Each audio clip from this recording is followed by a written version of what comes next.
Hi, Deb. It's chilly, Okay, it's cold, it's the middle of winter, and here we are talking about strength for the month of July. that's very, very true. And wet. It's cold, it's chilly, and it's wet. And that Seriously. wind, it's 35 knots.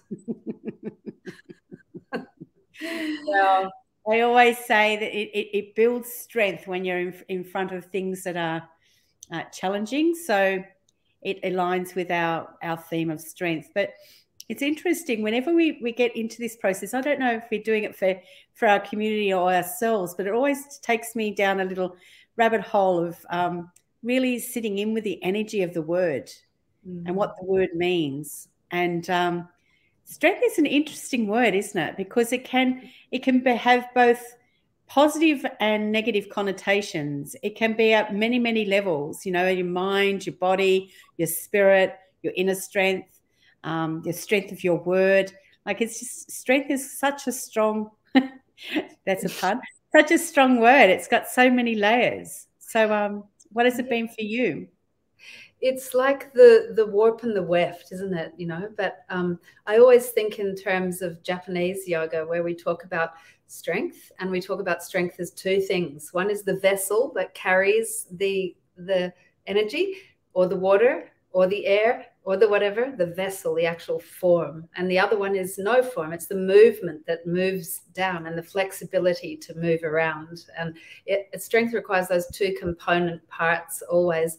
But it's definitely, part of what wellness per se is, like to have the strength on a mental level and a spiritual and a physical level in order to, with joy and with forbearance and with tolerance and with every other good thing, to accept what's coming to you and through you. Yeah. I was just thinking when you were saying that, the last couple of days, I've had one of our practitioners, Camilla Bainey, staying here. And she and I go way back. We used to do an awful lot of retreats and all the rest. But we've just had a very big event, as you know, through Soul Advisor, Healing on Country, and we were both pretty tired. So we got up yesterday morning and went out. It was apparent temperature minus 0.5. And the wind was coming from the southeast, and it was like icicles. And then the rain was driving down, and then the waves were all and we went out all rugged up, and then we peeled everything off and we jumped in the water. Yay! Oh my heavens. We jumped in the water, and we just it was just like the best. And today we did it before, like probably about 20 minutes before sunrise again. And tell you what, if you face your demons, it makes you strong. Now, Kate, I noticed we've got a couple of people here saying hello, you too. I'm by the fire as well. So for anyone that's listening to us, please, if you could hit the StreamYard tag so we actually know who we're speaking to, that would be great. But lovely that you've joined us. And the other one is, hello, yeah, lovely. I wondered how the event was. So, people are asking how the event was. Did you want to give it a little bit of a little sort of snippet of how the event went, Kate? Yes, I'd love to do that. So July has started, and usually we do this just before July, don't we, Deb? But it was so busy in the lead up to the event. So the event was our inaugural Healing on Country event, and it's a very, very important theme that we're following here at Soul Advisor, which is that really, to be really well, you can't be well in a void. So you need your family to be well, you need your community to be well, you need the planet to be well, and then you're well. Whereas if you are just well by yourself, then it makes no sense. You can't actually be well by yourself. So Healing on Country was very much about making that point and finding our connection to country and culture and community, given that we've got the oldest living culture in the world here. So it was beautiful. Thank you very much. It was really horrendous weather, and in fact anybody that was coming from the west couldn't reach us because the mountains had collapsed and people that were coming from their properties couldn't get through because rivers were raging. But still, we had 110 people come through that wind and wild weather and to be with us, and we danced together and we ate together and we played together and had a lot of laughs and a lot of cultural presentations, as well as talk about what white history was like, you know, what happened when from the first contact in this area and how that all went. And so we started the process of relationship building in order to develop strength and resilience of community, because it's only by listening up to each other and really feeling like we're all in this together that we can actually go forward. Because, you know, possibly the most important piece of strength is that you're born into a community that can hold you, and that you contribute to that community, and then you die and have contributed to that community. So the next people that born come in into a stronghold, and then they move through. So that life, death, life continuum is actual real strength. It's not just about us, not about me. Yeah. It's interesting when you're talking about community. There was a thing that was floating through in the last month or so, was a picture and a story around how everyone had their own song when they were born, and the mother learns that song and sings it to the unborn beforehand, and then when the baby is born, the song is sung for the child as well, and throughout its initiations, whatever, that's their song. And it was saying that even at the point when perhaps the child has grown up and has done something inappropriate in community, rather than actually disbanding them, the community comes around them in the circle and sings them their song again, to remind them that they belong and that they are held and supported. And it's just a really beautiful way of demonstrating how, you know, we are all sort of walking our own path. We all have our own individual songs to share, but there's those times perhaps when it is the hardest. It's nice to know that you've actually got that strength of community holding you there when perhaps you've, you know, fallen away or misunderstood or made a decision that wasn't appropriate or whatever, that fundamentally we all know that we are still, you know, we're fundamentally, you know, real and genuine and loving within, and that we just need that strength of that community to remind us of that. Oh, I so agree. You know, like, we all err, we all make mistakes, we all have to learn on the job. Like, none of us are born with a pack on inside our head that tells us what to do. You have to make it up as you go along. And it's arduous, you know, things go wrong a lot. And so, you know, I'm constantly reminded of that old story that they used to tell in corporate well-being seminars about going to the moon. And the rockets that went to the moon that took all the astronauts were only ever on track 2% of the time. Like, you know, and that's very much a great analogy for how we are as humans. Like, we go down this rabbit hole and we go up that mountain and we veer off that way, and then we need to swing back. So singing your purpose, having your purpose sung back to you, is just a typical example of how our First Nations do it properly. You know, for me, that's what that is. Yeah. And who's this saying? Yes, been feeling that so much lately. Reflections from community allow us to understand more deeply who we are as individuals. Absolutely, Facebook user. Love to know who you are. But thank you. That's such an important comment, isn't it? Because this is what we're doing here at Soul Advisor, Deb. We're growing this story by conversation, which we're inviting everyone to participate in. It's not just you and me sitting here rabbiting on, I hope. I hope not. we could, but it's nice to know that there's other people joining us. Oops, it's Meryl. Oh, hey Meryl, hello. It's nice to see you. Yeah, nice to see you. It's also too in pulling all together our content for the month. You just was saying about the Indigenous cultures. I thought to myself, as we do, is working through, you know, what does strength mean to me? And I always go back to nature and what can be taught in nature. And there's lots of analogies there, but it made me go down this path of what has been a symbol for strength in many, many cultures. And it's the eagle, you know, and what the eagle actually stands for in many, many cultures is strength, is power. But the story I wanted to share with that, which folks, what you just said then, Kate, was that the story goes that the eagle actually, when it's in a storm, will be able to go beyond what it normally does and rise above it. And it says in doing so, it therefore gets a higher perspective and it goes beyond where it would normally have been able to fly.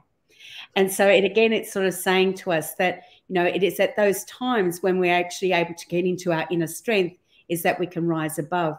But it also talks about, from an eagle's perspective, that it's through its own values and its own system that it's its own true success.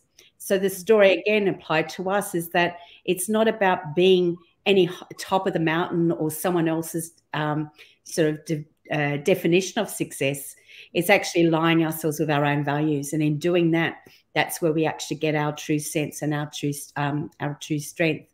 So I found that quite an interesting sort of analogy as well, is that the storm or the challenges or the things that we actually fight against is that the eagle rises above it, but then at the same time it goes to a place where it never would have got before if that storm hadn't been there. I think it's very true again. And, you know, like this month, we've got a lot happening as usual, Deb. And one of the things that we have happening is, of course, our Illuminate Strength. We do an Illuminate every month, but this month we're doing Illuminate Strength, and we're co-hosting that with Yoga Australia. And I guess what you're talking about with that eagle analogy is how we as yogis see that concept of strength, which is, you know, if I develop the strength, the structural strength by doing, you know, one-handed push-ups and crazy things that yogis do. If I develop that physical strength, I'll be more able to endure the physical stresses and strains of my existence. And for that, we always think of the analogy of the tree, because by developing that strong root structure that holds you there so that when the wild winds blow, you can toss around, but you're holding strong. And then the whole thing about the bigger perspective is developing that mentality around, you know, the wider perspective that eagles have, to understand that, you know, yes, you're going to be challenged again and again and again as a human, because that's what being human is. End of story. And it's how you go with that. You know, it's how do you resist and break, and are you brittle, or do you go into the flexible component of what strength is and start to find ways through that? But every time you have a physical stress or strain, by doing a yoga pose or by jumping in the ocean or whatever, and every time you have a mental strain where you just can't compute and you have to think it through, and oh my goodness, and then every time you have a spiritual strain, it feels like a strain, a spiritual challenge where you go, you know, I've lost somebody near and dear to me and I can't make sense of it. Or, you know, whatever that blow to your actual spirituality is, you know, you can't understand how the war could be. You can't understand how the horrendous stuff that went on in this country have happened.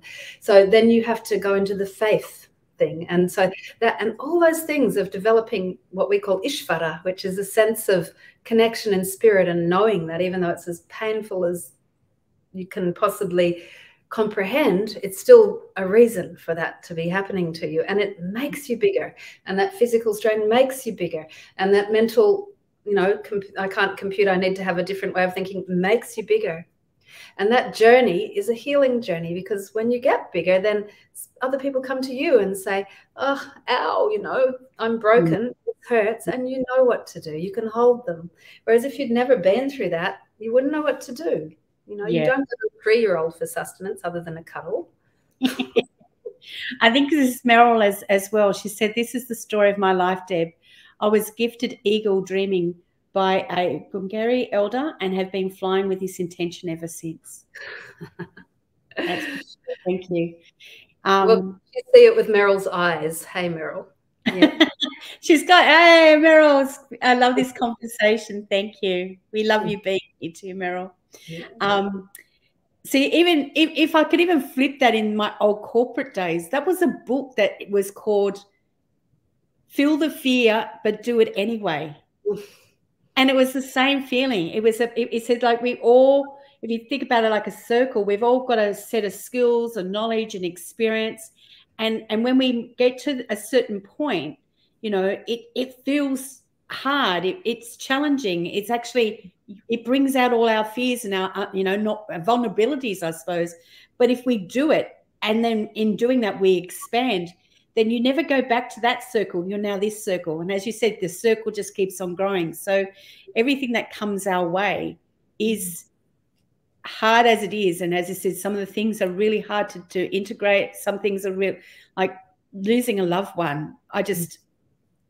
no, you know, you can't comprehend what someone would go through.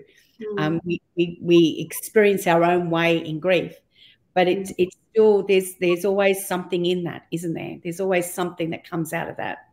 Even the fact, you know, that just appreciation that you had that love for that period of time, or there's no point railing against death, you know, like next month we talk a lot about death, and we do.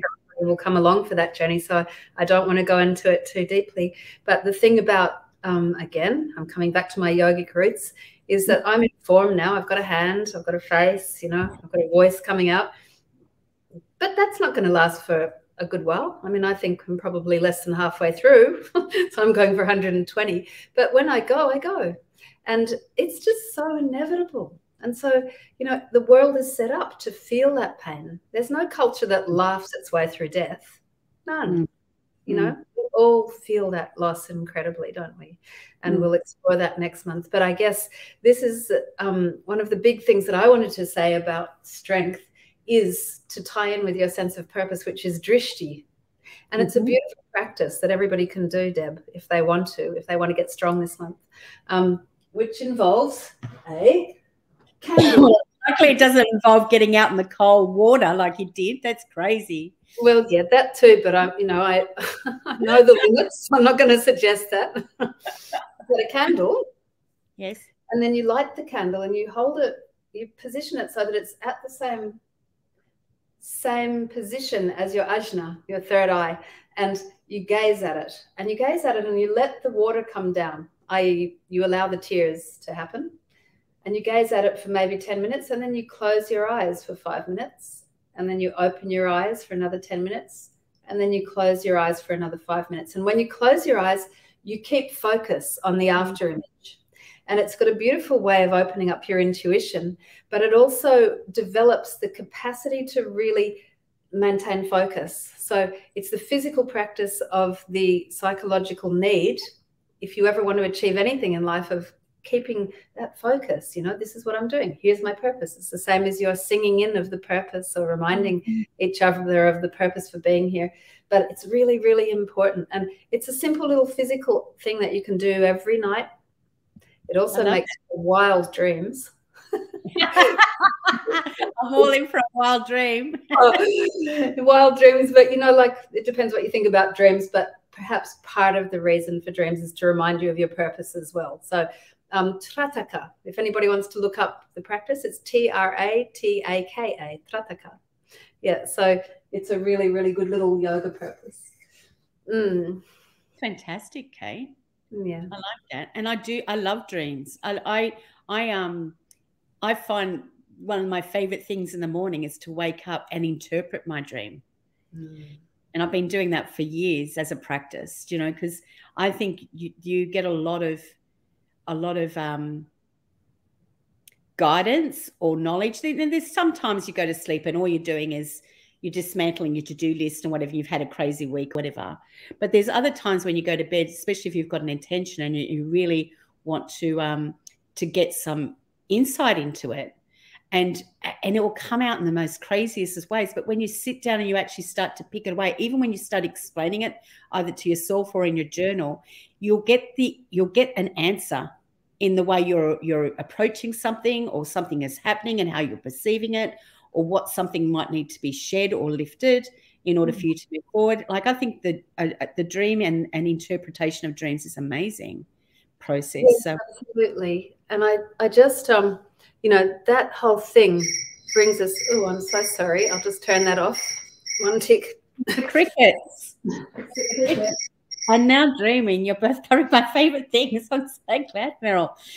Strength, eagles, intuition, dreaming, happiness, all here. We'll have to put that one up. I think I can share that one. There you go. Meryl, now you're in the video with us. Yay, Meryl. Yeah, I think that, you know, like, one of the biggest forms of strength that we sometimes aren't aware of in our own, well, it depends which culture you come from. In my own culture, sometimes I'm not aware of the strength of my ancestors holding me there. But, you know, for my First Nations friends, it's always about that. You know, you do things on behalf of your elders, and your elders guide your actions and speak through you, etc., etc. Couldn't be anything stronger. You know, when you think back, as Jarapan Jimpa said on the weekend, and look at your left palm and think into your grannies, grannies, grannies, grannies, grannies, and everybody that's brought you to this point through ice ages, you know, across continents, goodness knows what. You know, here we are, and it gives you not only a strength, but a sense of firm responsibility and purpose, which is strength. So, yeah, it's important stuff, strength. In fact, you were just looking at the lineage. That in itself, the strength that has occurred to even get us here is amazing, isn't it? When you actually look at all the stories of what has happened to bring us to this point, even to the point of the conception. It's the strength of the egg and the sperm, actually, the two that has made us. You know, that was a fight and a race that someone won the prize. Do you mean, like, it's all about the strength and for all that to happen, for us to be here. And as I said then, and then to due to purpose. And I suppose coming back to that eagle analogy, the thing that I wrote the most is that in the spiritual meaning of the eagle, it says in a way, it's telling you to grow in a way that celebrates and honors your core values, for there is no obstacle that can prevent you from success if you do so. The eagle's message is your success is living in accordance with your values, because in doing so, it's about you actually sensing your purpose. It's not about getting to the top of the mountain. And I just love that, you know, because it means there's no comparative, there's no right or wrong or anything like that. It's just you always coming back to the inner of who you are and living to purpose. Yeah. So beautiful. Thank you for sharing that. And whenever you and I are together, there's always an eagle or two. I've noticed. Yeah. Oh, so what is this month, Deb? What's coming up? What's coming up? Well, as you said, the 3rd of July already started. So that was this weekend. So again, massive kudos to Kate and the team and Jarapan Jimpa and community and the 110 individuals that came to Healing on Country on the weekend. That has happened, but there's more to come, because that was just the launch. So that we'll get in touch with people going forward with that. Then we're flowing into our Illuminate event with Yoga Australia, and that's on the Thursday at 3 p.m. Yep, correct. Next Thursday. On the 14th. Yeah. Yep. So there are two formal events for July, but I wanted to, I suppose, just to shout out, because it'll be August pretty soon, is that we're also launching our soul alchemy retreats. So we've got our first one happening in the Blue Mountains in Leura. That's the 12th and the 14th. And for anyone that wants to join us to that, be it that you wanted to pay, we've got payment plans, we've got different ways to enable people to be there. But it's a massive call out for anyone that would like to come together in what we're seeing as an opportunity to immerse yourself in therapies that relate to nature. So we've got our Waiapa, we've got ecotherapy, we're going to have Japanese yoga, we've got our sound, our meditations, body embodiment, but it's also going to be about a weekend around transformation. The soul alchemy retreats will be all around the alchemy process, which is all about, for me, letting go of our beliefs and our thoughts and fears, and allowing the true sense of our soul to emerge. So our first one is going to be in the Blue Mountains. We know that we've got a few being planned once those locations pop up on the South Coast as well, Kate. But for anyone that wants to get more information about that, that's also there. And we've now put on an events page on the Soul Advisor website. So for anyone that wants to see any of the previous events, we've got links to our YouTube on there, or any ones that perhaps you want to look what's coming up, you can now see that as well on the Soul Advisor event page. So I think that's pretty much what we've got planned, apart from all the amazing articles that are getting written each month by our practitioners and videos. We've got people contributing to our Soul Bite videos, some meditations and practices are occurring there. So there's lots always happening, Kate. We know that. so much happening. Yeah. And we're welcoming a whole new flock of practitioners on this month too from the South Coast, which is really very beautiful, and hoping that the Healing on Country will move from this country to other countries around this nation as well. And, you know, there's nothing like local, is there, Deb? There's just nothing like local. Absolutely. Absolutely. Like, I think for me, we're starting to, now that we're able to, we're starting to get that blend right. I think you can connect, energetically, you can connect online, but there's also something about actually holding physical space with each other as well. Oh, and I'm one of the newbies. Hello. Who is that masked person? Who is that masked person? So whoever it is, I'm so glad you've joined us, one of the newbies. And also Meryl, that's been with us for most of the time we've been here. But I think that's it, Kate, for this month. Yes, well, fantastic. Thank you for the chat. Lovely to see you. And we'll keep talking. It's me, Deb. It's me, Deb. Hello, Deb. Hello, Deb. Nice to meet you, Deb. Take care, Kate.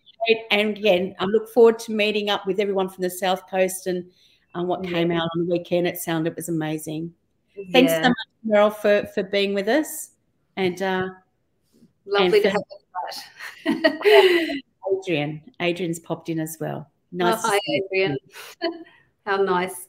All right. Well, take care, everybody, and happy month of July. This is the second third of winter, and on we roll. See you soon. Bye. Bye. Bye.